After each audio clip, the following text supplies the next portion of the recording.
Oh, ma'am, ako nga po pala si Maymit Arcibay. Ito po yung bahay po namin.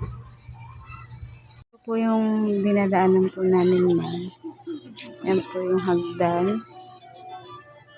Ito po yung dingding po namin, nakatali na lang po siya kasi po yung liso po ay rupok na po at pati po yung pinagpapakuan po ng liso po ay marupok na din po, kaya po tinali na po ng asawa para hindi po matanggal.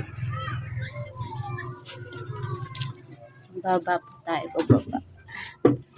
Nakatakot po dito. Ang bahay po na po, nakakasama na po ito.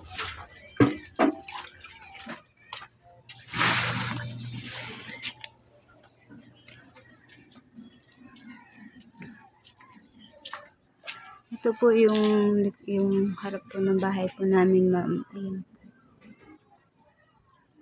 Nakatali na lang po siya. Nakikita niyo po yung may plastic na red. Butas po yan, ma'am. Tinakpan lang po namin para hindi po kami makita sa labas. Lagi pong binabaha po dito tuwing umaga. Yun po yung dito naman po sa may side po, ma'am. Ito. Bulok na po yung liso. Kaya hindi po na kasi po, ma'am, yung kahoy nga po ay mabalik po. At yung mga bubong po ay butas na rin po. Kaya tuwing umuulan po ay nababasa po kami. Lalo na po pag may bagyo po. Yung ma'am, ito po yung bahay po namin. Nakatahid lang po siya. Bulok na po yung liso niya.